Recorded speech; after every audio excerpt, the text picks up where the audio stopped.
Okay, if you want to be honest and go deeper into your childhood and see, okay, my father was not there for me, so you can go and cry about it. My father was not my friend, or my father was not close to me, or whatever.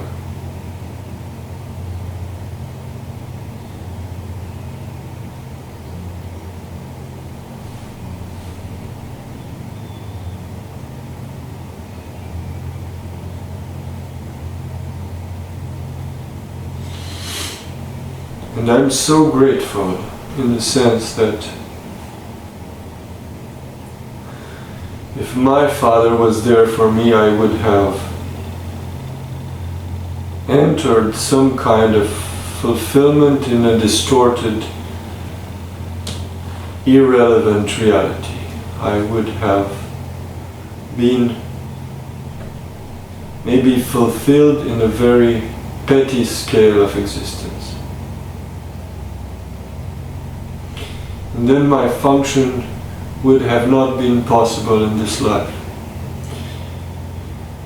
If I had a good father, I would not have awakened into the greed of having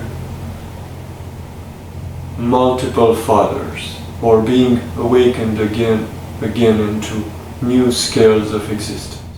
So okay, if you like this kind of adventure, just go into the forest and cry all the tears that you have not cried because your father was absent, because your father was not your friend, or you did not know your father. Like in a very fundamental way. As a child, you are not even aware of the fact that you do not have a father. Or there is no possibility in your reality that you may know the true life of your father.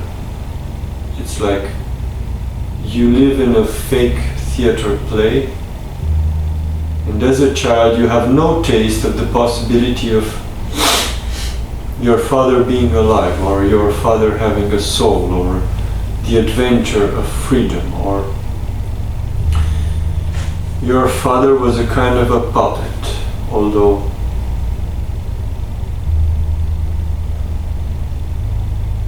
he was an amazing person. So okay, you can do this if you want. You were able to find this other refuge, which is a new form of life, which is rebirth.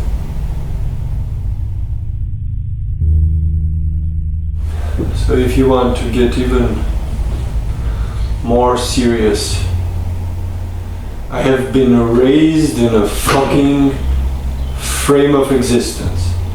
I have been raised in a certain frame of existence.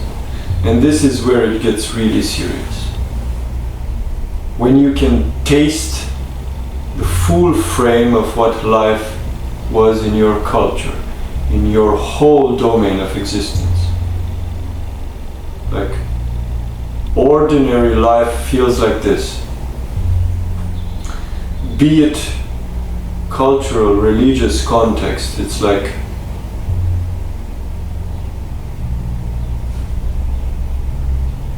I have been told about some kind of divine existence, I have tasted it in some ways, or I have been informed about it, but general ordinary existence is lacking the presence of the divine. So if you are able to be so generous and so clear about this fundamental structure of experience, you will see it ripple in all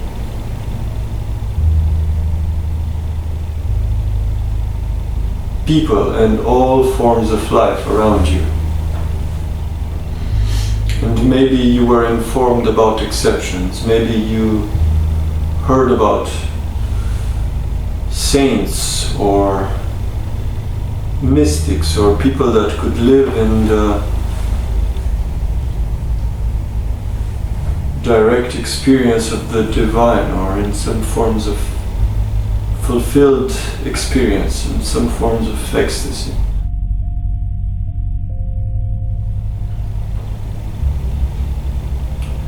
But the hard truth of the very fabric of the story of existence at a very general level was that ordinary existence is bereft of ecstatic capacity. So that was the very fabric of existence in which you were trained in. So now you have a skeleton of motion through the species of experience. You have some kind of tool or meta-logic of traveling through awakened morphologies in time and space. Various types of identity.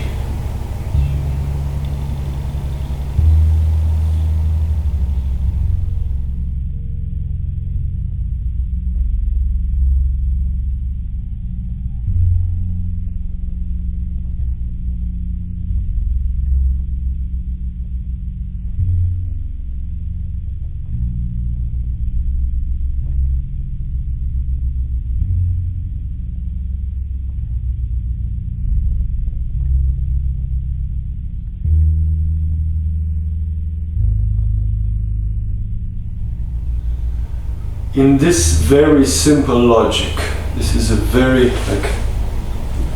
if you want to be able to travel swiftly, clearly, coherently through domains of existence, you need to have a standing in transcendental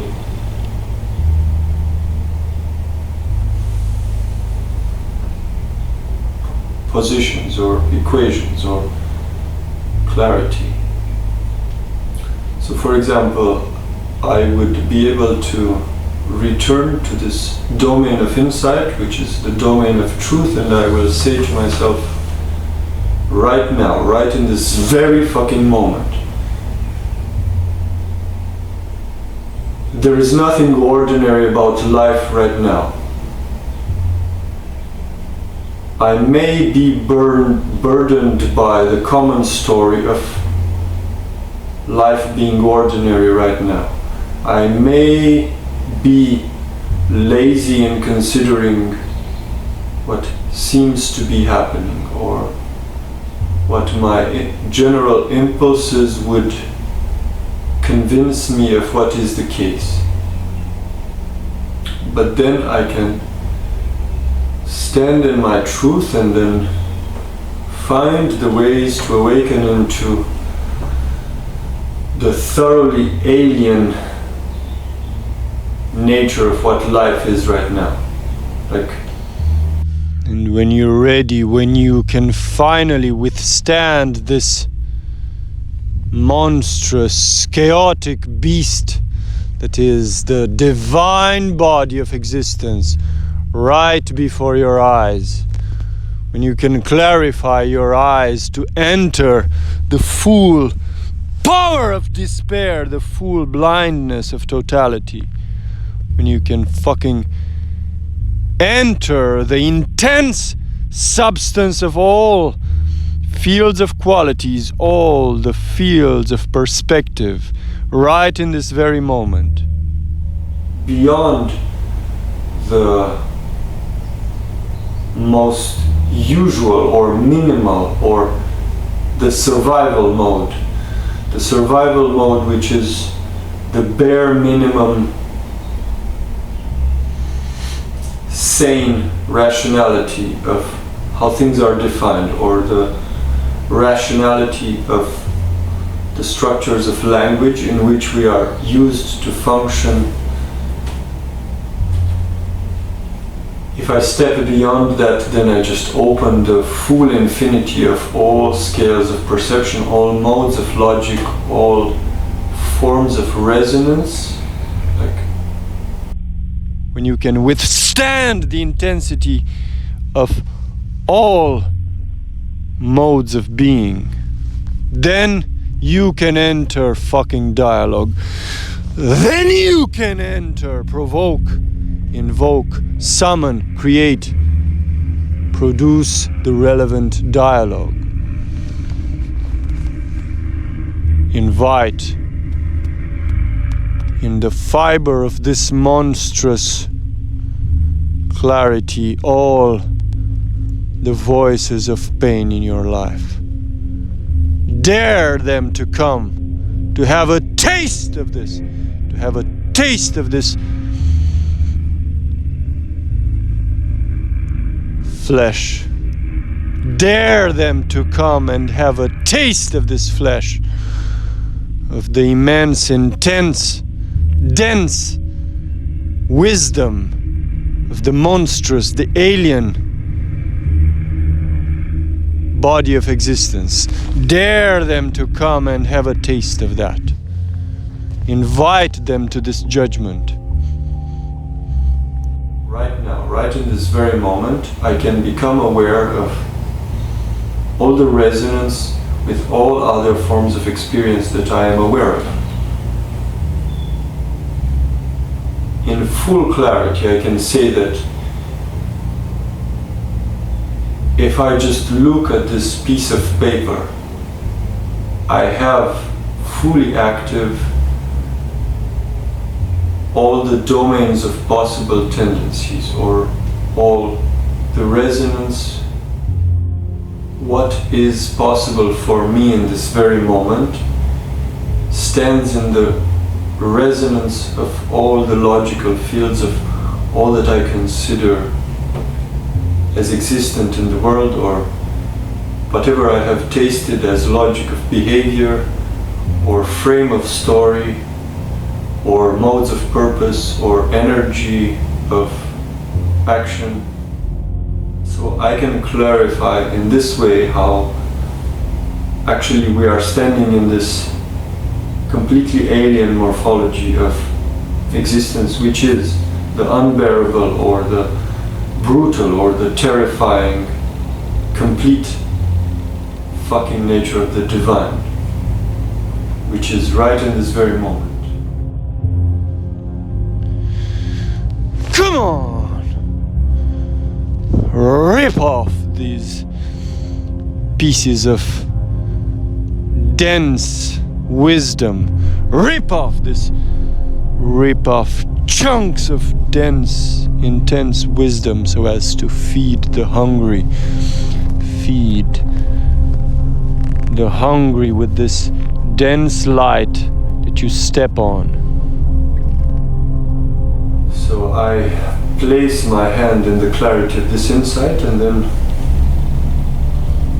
okay, do you have enough force in this clarity so as to travel, like to have the will?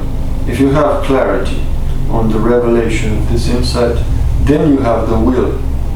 You have the purified will to travel through all that has been defined as memory in your system, so as to contradict forms of memory which are distortions of pure experience. Pure experience being the full alien body of life, which is your very mind, your very liberated mind. So you stand with your daughter in the park. You stand with your 2-year-old daughter in the park. This is happening at the level of most subtle decisions. I should have my eyes on her. This is how the world trains my behavior. The loving behavior of a father is I should look at her and play with her. Nonetheless, I take my phone and I photograph the fucking sidewalk, which is guiding me into the very alien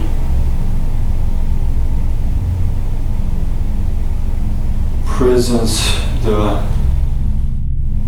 ecstatic force of simple, clarified perception.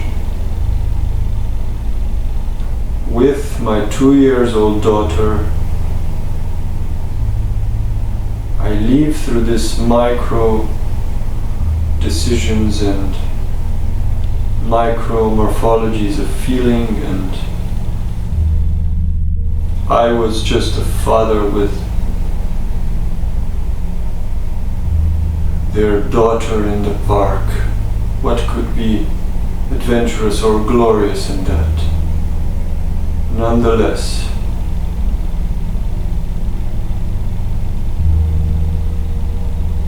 I can awaken that structure, that morphology of truth and power right now as a horizon of ecstasy, which is the very substance or essence of the adventure. The adventure that I'm talking about is how enlightened life feels, and it feels like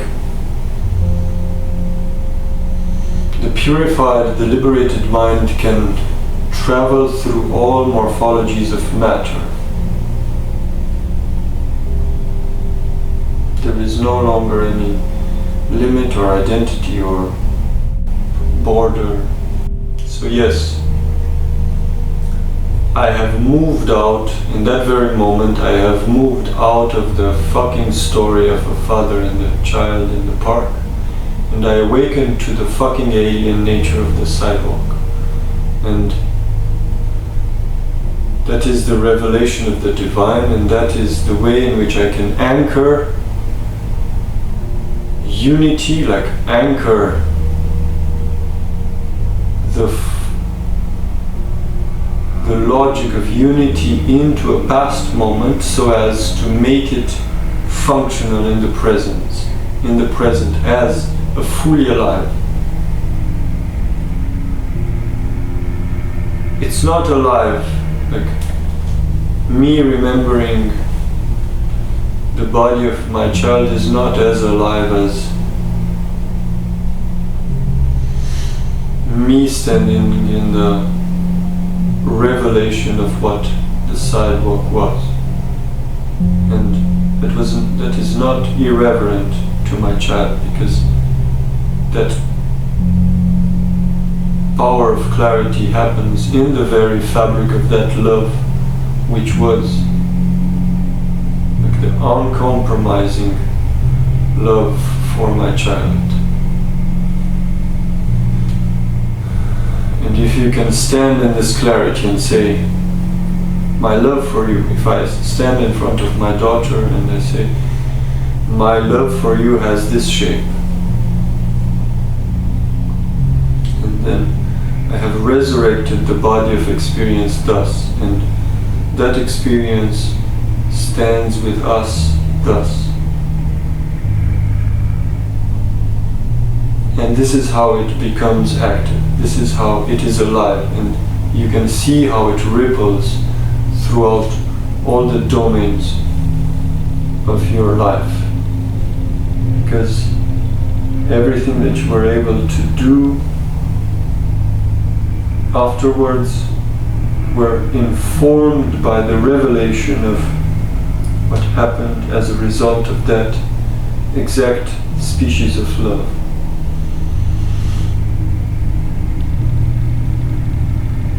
So then you understand the fruit of this process. You can stand clear in front of the question. You speak of time travel. What is that supposed to mean? What do you mean by that? And I have clarity in answering. Yes, the true divine bodies of true experience can be awakened and it is awakened in such a form of ecstatic love that all of those bodies become active, fully alive in you as a symphony, or as a,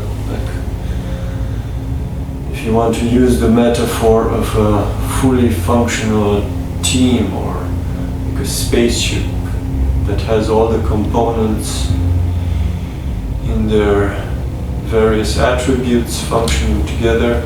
This is how it feels to be awakened in the active, awakening forms of experience in time and space. This is the fruit. So this is the response in front of the question, why do you speak about time travel and what does that do? Or this kind of objection that, oh, you're just fucking around in your spirit, but that is not time travel. Time travel is like in the movie Back to the Future. So it's kind of the confrontation between the conventional imagination of what time travel might look like and the flesh of pure experience, the domain of the exact realization of what it really is, and the power of its realization, and the real power of it. And of course, a very common imagination of such a possibility is useful in its metaphorical frame. When you think about, like, they needed a lot of power to produce that time travel, which is useful as a metaphor. They were harnessing the lightning to be able to travel in time, which is again useful and informative.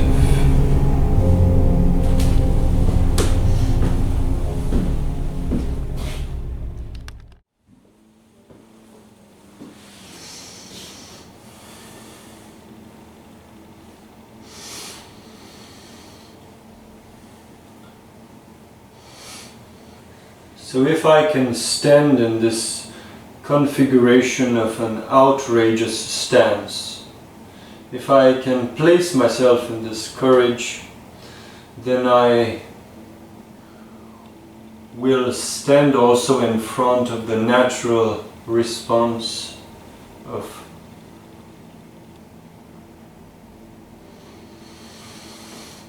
you speak about time travel, you wish to stand in the courage of such a claim, but we have a certain imagination of what that is.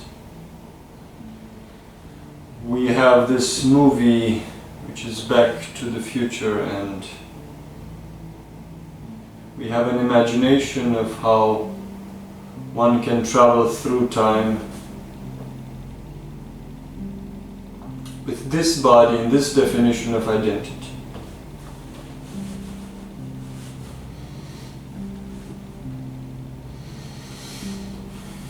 And how do I stand in front of this objection? What is my response in front of this objection?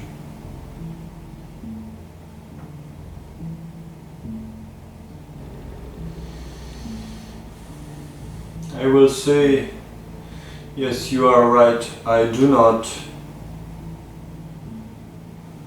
work in this imagination of what time travel is.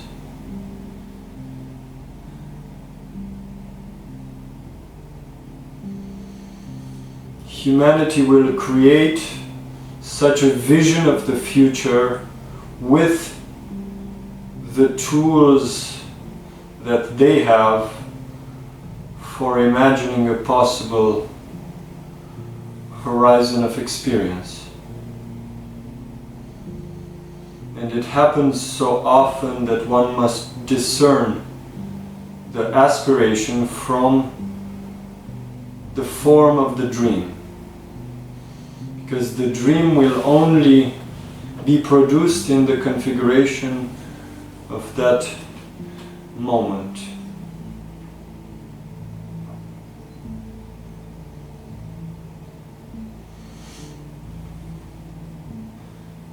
So, if we want to play on the grounds of vision, if we want to play on the grounds of vast perspectives,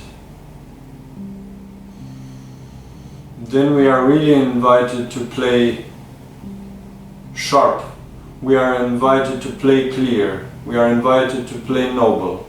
We are invited to specify, define the quality of the marrow of will that will be engaged in such a process. The dream of time travel happens in a fabric of existence that is not awakened to its radical ground of responsibility, which means I'm not interested to engage horizons of expansion of an unclarified, irresponsible form of identity. Thus, if I want to play a vast game, if I want to play seriously, then I will engage the negative possibility of clarifying all grounds of definition, of belief. Thus, I will stand in a definition of who I am, which is in full integrity with the total alien, terrifying, unbearable nature of experience, which is the unified mind and the world. So if I am clear about this foundation of definition, then the necessary power is accessible to proceed into a realization of this dream, which is actually producing a bigger, like a vaster scale of fulfillment that was hoped for in our dream of time travel, which is basically in the parable of the burning house, when the children are not aware of the real danger,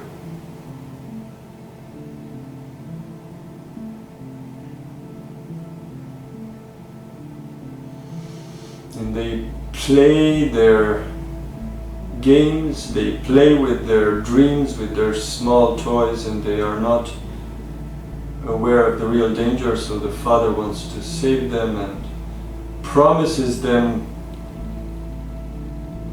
better toys.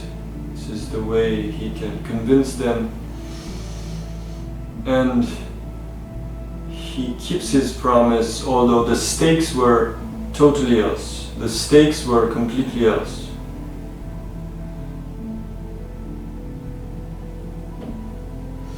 And this is the very marrow of the contrast of stances between Turing and Wittgenstein, or the philosophical mind and the mathematical mind, or the radical mind and the natural mind. The natural horizons of expansion and the radical capacities of the multidimensionality of existence, which is somehow the very core discussion that can guide humanity into very distinct scenarios of the future. And this is why this is not only crucial in the inner spiritual war, but it's also crucial in the historical body of humanity.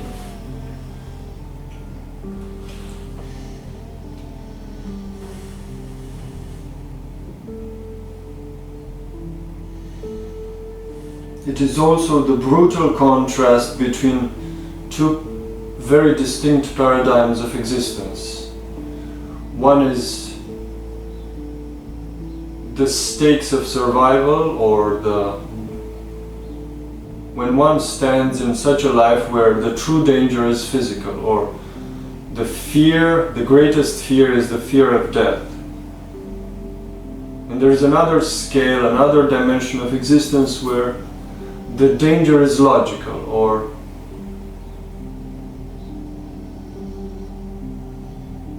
in the light of that other dimension, the fear of death is insignificant, because the true stakes are logical.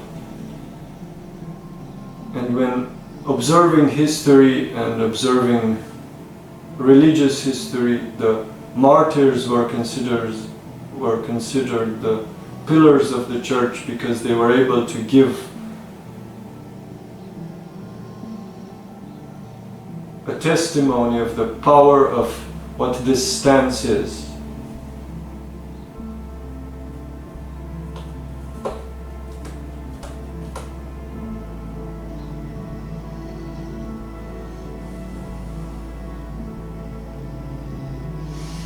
So we are going through a shift of paradigm, and we can see it in the paradigm shift at an individual level in history, when a renunciate will step out of the logic of the world and will move into a different logic of existence, which is not about survival, or where the stakes are defined in a totally different manner.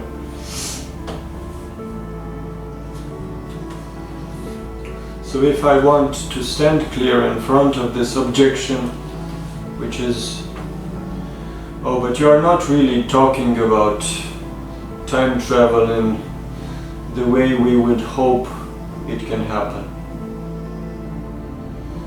And my answer would be, yes, I am not in the business of fulfilling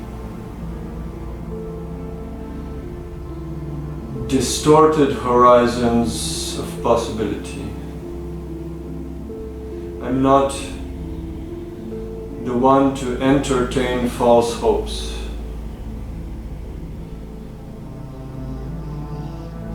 And I would note that the scale at which the time travel I speak of happens is much vaster, or it's not in the usual scale of horizons. It's not in the natural morphology of contrast.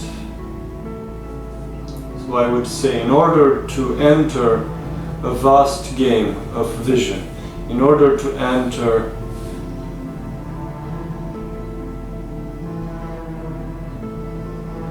the vaster body of history, of humanity, one needs to engage the fullness of the fluids of desire and not stand in some cripple dreaming capacity, or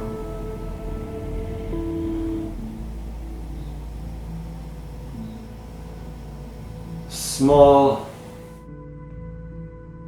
scale of identity.